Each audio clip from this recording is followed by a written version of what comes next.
నమస్తే కడప వార్త. జిల్లాలో విస్తారంగా కురుస్తున్నటువంటి వర్షాల కారణంగా సీజనల్ వ్యాధులు ప్రబలే అవకాశం ఉంది. దానికి సంబంధించి ఈరోజు మనకు జిల్లా డిఎంఎడ్హెచ్ఓ నాగరాజ్ సార్ మనతో ఉన్నారు.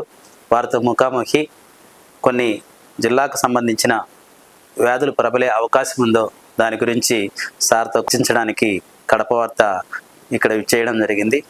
నమస్తే సార్. నమస్తే. చెప్పినట్లు జిల్లాలో వర్షాలు బాగా పడుతున్నాయి. ఈ వర్షాల వల్ల మనకి దోమలు పెరిగే అవకాశాలు ఉన్నాయి. దీనివల్ల malaria, dengue, chikungunya, Japanese encephalitis ఈ జబ్బులు ప్రబలే అవకాశం ఉంది.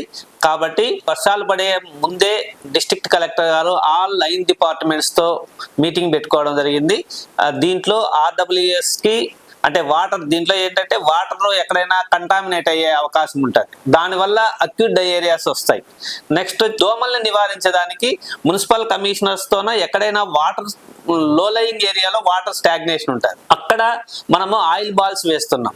అలానే మా ఏఎన్ఎంస్ని, హెల్త్ స్టాఫ్ని ప్రతి ఇంటికి వెళ్ళి ఎక్కడైనా లార్వా ఇది ఉందా అని చూస్తున్నాము. అక్కడ వెక్టార్ కంట్రోల్ హైజీనిక్ యాప్ అని ఒక ఏఎన్ఎంస్కి ఉంటుంది. అక్కడ ఏదైనా ఒకవేళ గార్బేజెస్ ఉన్నా లేకపోతే లో లైన్ ఏరియాలో ఉన్నా ఇవన్నీ వాళ్ళు యాప్లో కూడా ఎంటర్ చేయడం జరుగుతుంది. దాన్ని ఇమ్మీడియట్గా ఆ పంచాయతీ సెక్రటరీ కావచ్చు లేకపోతే మున్సిపాలిటీలో వీళ్ళు కావచ్చు, దాన్ని ఇమ్మీడియట్గా క్లియర్ చేసి మళ్ళీ వాళ్ళు యాప్లో ఎంటర్ చేయాల్సిన అవసరం ఉంటుంది. అప్పుడు మళ్ళీ అది క్లియర్ అయిందా లేదా అని చూసి మా ఏఎన్ఎం దాన్ని మళ్ళీ అప్రూవల్ కొడతారు. కాబట్టి ఇది రెగ్యులర్గా ఎవ్రీ ఎక్కడైనా వీళ్ళు ఫీల్డ్కి వెళ్ళినప్పుడు ఎక్కడైనా కనిపిస్తున్నాయి, ఇమ్మీడియట్గా దాన్ని చేయడం జరుగుతుంది. అలానే ఎవ్రీ ఫ్రైడే కంపల్సరీ ప్రతి ఇంట్లోనే వెళ్ళి ఏమైనా లార్వా ఉందా, దాని మీద ఎలా క్లీన్ పెట్టుకొని ఈ లార్వా పెరగకుండా ఎలాంటి జాగ్రత్తలు తీసుకోవాలా అని చెప్పి కంటిన్యూస్గా అవగాహన కార్యక్రమాలు కూడా చేయడం జరుగుతాయి. ఇప్పటికైతే మన కడప డిస్టిక్లో ఎక్కడ ఫీవర్స్ అయితే ప్రబలలేదు, అన్ని కంట్రోల్లోనే ఉన్నాయి. ఎక్కడ కూడా మనకి ఫీవర్స్ రిపోర్ట్ కావడం లేదు. వాటర్ ఇది మీకు ఆర్డబ్ల్యూఎస్ కూడా చెప్పడం జరిగింది.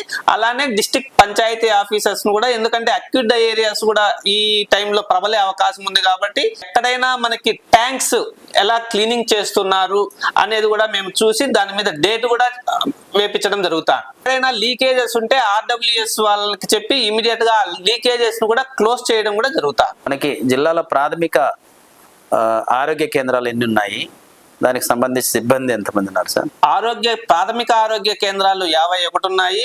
అలానే అర్బన్ హెల్త్ సెంటర్స్ అంటే మున్సిపాలిటీ ఏరియాస్ లో 30 ఉన్నాయి. మొత్తం 81 ఇన్స్టిట్యూషన్స్ ఉన్నాయి. దీంట్లో తీసుకుంటే ఇది పిఎస్సి ఏరియాలో తీసుకుంటే ఒక్కొక్క పిఎస్సికి 14 మెంబర్స్ ఉండడం జరుగుతుంది. అలానే ఇక్కడ వచ్చి 7 మెంబర్స్ ఉంటారు. సిబ్బంది విధులకు టయానికి వెళ్తున్నారా? ఒకవేళ వెళ్ళకపోతే మీరు తీసుకుంటున్న జాగ్రత్తలు ఏంటి? దీన్ని మేము రెగ్యులర్గా ఫాలో అప్ చేసుకుంటున్నాము. మాకు డిప్యూటీ డిఎంఎండే చూస్తున్నారు, అలానే ప్రోగ్రామ్ ఆఫీసర్స్ కూడా ఉన్నారు. మేము రెగ్యులర్గా వేయాల్సిన అవసరం ఉంది. దీంట్లో ఈవెన్ 10-15 మినిట్స్ ఉన్నా కూడా మేము వాళ్ళని ఎక్స్ప్లెనేషన్ కాల్ ఫర్ చేయడం జరుగుతుంది. కాబట్టి అలాంటి ఇన్సిడెంట్స్ ఎక్కడ కూడా లేవు. ఈ మధ్య కాలంలో హాస్పిటల్ డెవలప్మెంట్ ఫండ్స్ అనేది వచ్చాయి కదా మన ప్రాథమిక ఆరోగ్య కేంద్రాలకి.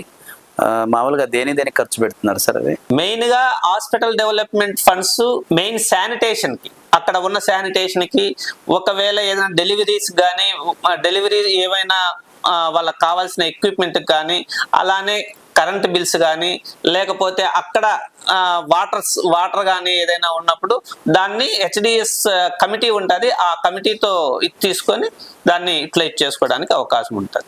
ఒక్కోసారి డ్రగ్స్ షార్టేజ్ ఉంటుంది, ఆ డ్రగ్స్ ఇక్కడి నుంచి తీసుకెళ్లేదానికి కూడా దానికి ఖర్చు పెట్టుకుంటూ ఉంటారు. అంటే ఏ అవసరాలు వచ్చినా కూడా వాళ్ళ కమిటీతో అప్రూవల్ తీసుకొని దీన్ని ఖర్చు పెట్టుకోవాల్సిన ఇది ఉంటుంది. మనకి మొత్తం ఎంత వచ్చాయి సార్? 1,75,000 ఒక్కొక్క పిఎస్సికి వస్తుంది పర్ ఇయర్. సార్ ఇప్పుడు దాంతో పాటు ఈ కమ్యూనిటీ హెల్త్ సెంటర్స్ ఉన్నాయి కదా, అవి కూడా మీ control? Community health centres DCHS 2 years back కొన్ని అపోలోకి కొన్ని హాస్పిటల్ ఆరోగ్య కేంద్రం. ముందు విషయం ఏంటంటే యూపీఎస్సీస్ ఇంతకు ముందు చెప్పాను మీకు 30 అనేటివి, అప్పుడు 10 ఉన్నాయి. అవి అప్పుడు అపోలోలో ఉన్నాయి, ఇప్పుడు అన్ని గవర్నమెంట్ రన్ చేయడం. ముఖ్యంగా ఈ హాస్పిటల్స్ కు సంబంధించి స్కానింగ్ సెంటర్స్ ఉన్నాయి కదా, ఆ స్కానింగ్ సెంటర్స్ మామూలుగా ఎన్ని రోజులకు ఒకసారి తనిఖీలు నిర్వహిస్తున్నారు? ఒకవేళ నిబంధనలు అతిక్రమించిన వారి మీద ఏ చర్యలు తీసుకుంటున్నారు? మనకి కడప మొత్తం మీద 171 స్కానింగ్ సెంటర్స్ ఉన్నాయి.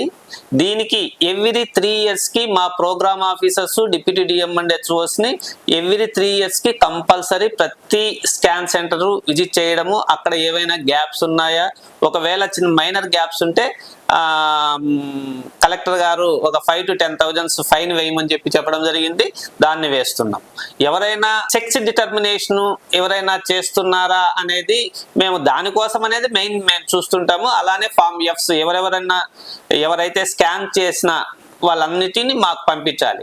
అవి పంపించకుండా ఉన్నా లేకపోతే ఆన్లైన్ చేయకపోయినా కూడా మేము ఫైన్ వేస్తున్నాం. కానీ సెక్స్ డిటర్మినేషన్ ఎవరైనా ఉన్నారని దానికోసమని మేము డెకాయ్ ఆపరేషన్ అనేది కొద్దిమంది గర్భవతుల్లాగా పంపించి వాళ్ళని కూడా మేము చేస్తున్నాము. ఎక్కడ ఇలాంటి సెక్స్ డిటర్మినేషన్ అనేది బయటపడలేదు. అలాంటిది ఏదన్నా బయటపడితే ఒకవేళ ఎవరైనా ఆ ఇన్ఫర్మేషన్ ఇచ్చినా కూడా 1 lakh rupees ఇంతకు ముందు నుంచే ఉంది. అది 1 lakh rupees కూడా వాళ్ళకి ఇవ్వడం జరుగుతుంది, వాళ్ళ పేరు కూడా ఇది చేయకుండా. జిల్లాలో సిబ్బంది కొరత ఏమైనా ఉందా సార్? సిబ్బంది కొరత అంటే ఇప్పుడు ఎవరైనా ట్రాన్స్ఫర్ అయిన వాళ్ళు లేకపోతే రిటైర్ అయిన ప్లేసెస్ తప్పితే మామూలుగా అయితే లాస్ట్ టైం అందరినీ మేము రిక్రూట్ చేసుకోవడం జరిగిపోయింది. ఎక్కడ వేకెన్సీస్ లేవు. ఏమన్నా కొద్దిగా ఇప్పుడు ఫర్ ఎగ్జాంపుల్ అందరూ ఈ మధ్య సిహెచ్ఓస్ ఉన్నారు. సిహెచ్ఓస్ ఏంటంటే వాళ్ళు యంగ్స్టర్స్ కాబట్టి పాపం మెటర్నిటీ లీవ్ లో కానీ అలా పోయే వాళ్ళు అక్కడ వేకెన్సీ అలాంటివి ఉంటాయి, కానీ పెద్ద వేకెన్సీస్ అయితే లేవు. మనకి జిల్లాలో డాక్టర్స్ ఎంతమంది ఉన్నారు సార్? డాక్టర్స్ 141 members ఉన్నారు. అంటే పిఎస్సి సైడ్, నా సైడ్. మీ సైడ్ గవర్నమెంట్ నుంచి, ప్రభుత్వం నుంచి ఏమైనా స్కీమ్స్ ఏమైనా కొత్తగా ఇప్పుడు అది ఆన్ గోయింగ్ ప్రోగ్రామ్, హెల్త్ లో చాలా ప్రోగ్రామ్ జరుగుతూ ఉంటాయి. ఇప్పుడు present anti diarrhoeal stop diarrhoea campaign అనేది జరుగుతుంది. ఎందుకంటే పిల్లల్లో less than 0 to 5 years age group లో ఎవరైనా డయేరియా వస్తుందో వాళ్ళకి అవేర్నెస్ క్యాంపైన్స్ ఇవన్నీ ఇప్పుడు స్టార్ట్ అయినాయి. ఈ next July and August end వరకు ఇది కంటిన్యూస్ గా జరుగుతూ ఉంటుంది. అలానే లెప్రసీ కేస్ డిటెక్షన్ క్యాంపెయిన్, అంటే లెప్రసీ ఎవరికైనా ఉందా అనేది కూడా ఇప్పుడు. నెక్స్ట్ వచ్చి అడల్ట్ బీసీజీ వ్యాక్సినేషన్ వేస్తున్నాం. ఇంతకు ముందు ఓన్లీ చిన్నపిల్లలకి పుడుతూనే అడల్ట్ బీసీజీ వ్యాక్సినేషన్ వేసేవాళ్ళం. ఇప్పుడు అబోవ్ 18 years ఉన్న వాళ్ళకి ఎవరికైనా డయాబెటిక్ కానీ స్మోకర్స్ కానీ ఉంటే వాళ్ళకు కూడా ఇప్పుడు వ్యాక్సినేషన్ వేస్తున్నాం. దీనివల్ల ఏమవుతుందంటే ఏజ్ ప్రోగ్రెస్ అయ్యే కొద్ది కానీ డయాబెటిక్స్ కానీ లేకపోతే స్మోకర్స్ లో కానీ ఇమ్యూనిటీ బాగా తగ్గిపోయి టీబీ అటాక్ అయ్యే అవకాశం ఉంటుంది. కాబట్టి దాన్ని ప్రివెంట్ చేయడానికి ఇప్పుడు అడల్ట్ బీసీజీ వ్యాక్సినేషన్ కూడా ఇవ్వడం జరుగుతుంది. అది ఎవ్రీ మండే అండ్ థర్స్డే వేస్తున్నాం, 2 days. కాబట్టి దీన్ని ఎవరైనా ప్రతి దాంతోపాటు సార్ ఈ గర్భవతులకు సంబంధించి మామూలుగా వాళ్ళకి సంబంధించి కానీ ఏ జాగ్రత్తలు తీసుకుంటున్నారు? గర్భవతులకి ఎవ్రీ మంత్ 9 మనము PMSMA అనే ఒక ప్రోగ్రామ్, ప్రధానమంత్రి సురక్షిత మాతృత్వ అభియానం కింద ప్రతి గర్భవతికి ఆ రోజు ఎగ్జామిన్ చేయడం జరుగుతుంది. Free scanning, free treatment, free diagnostics అన్ని చేయడం జరుగుతుంది. అలానే ఎనీ టైం, అవి కాకుండా ఏ టైంలో ప్రెగ్నెంట్ విమెన్ పిఎస్సికి వెళ్ళినా కూడా అన్ని సర్వీసెస్ ఫ్రీగా జరుగుతుంది.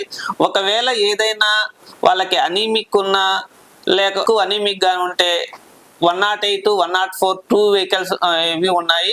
వీటిలో ఇమీడియట్ గా వాళ్ళని షిఫ్ట్ చేసి ఎక్కడైతే బ్లడ్ అవైలబిలిటీ ఉంటే అక్కడ ట్రాన్స్ఫ్యూషన్ కూడా చేయడం జరుగుతుంది. అలానే ఒకవేళ మైల్డ్ మోడరేట్ అనీమియా ఉంటే వాళ్ళకి ఐరన్ సుక్రోజ్ కూడా పిఎస్సిలోనే ట్రాన్స్ఫర్ చేయడం జరుగుతుంది. ఇప్పుడు దీర్ఘకాలిక వ్యాధులకు సంబంధించి ఏ విధంగా ఐడెంటిఫై చేస్తున్నారు? దాన్ని ఐడెంటిఫై చేసిన తర్వాత కార్పొరేట్ హాస్పిటల్స్ కానీ గవర్నమెంట్ మన హెడ్ క్వార్టర్ హాస్పిటల్స్ కానీ ఏ విధంగా షిఫ్ట్ చేస్తున్నారు? ఇప్పుడు రెగ్యులర్ గా ఫ్యామిలీ డాక్టర్స్ కాన్సెప్ట్ 104 వెహికల్లో ఒక డాక్టరు స్టాఫ్ వెళ్ళి అక్కడ ఎగ్జామిన్ చేయడం జరుగుతుంది. ఎగ్జామిన్ చేసినప్పుడు అక్కడ ఎవరైనా డయాబెటిక్ కానీ, హైపర్ టెన్షన్ కానీ, క్యాన్సర్స్ కానీ లేకపోతే both hyper tension and diabetic కానీ ఉంటే వాళ్ళని ఇమీడియట్ గా దాన్ని యాప్ లో ఎంటర్ చేసేసి వాళ్ళకి మళ్ళీ ఇంకొకసారి పిఎస్సికి రమ్మని చెప్పి పిఎస్సిలో కూడా ఎగ్జామిన్ చేయడం జరుగుతుంది. అది వీళ్ళు డయాబెటిక్ కానీ హైపర్ టెన్షన్ కానీ ఉంటే వాళ్ళకి రెగ్యులర్ గా వాళ్ళకి నెలకి సరిపోయే డ్రగ్స్ ఇవ్వడం జరుగుతుంది. ఈ 104 వెహికల్ ఎప్పుడు కూడా నెలకి 2 సార్లు ఆ విలేజ్ హెల్త్ క్లినిక్ కి వెళ్తాది. అప్పుడు వాళ్ళకి ఎగ్జామిన్ చేసి డ్రగ్స్ ఇవ్వడం జరుగుతుంది. వాళ్ళకి సార్ జిల్లాలో ఎక్కువగా ఏ డిసీజెస్ ని ఐడెంటిఫై చేస్తున్నారు?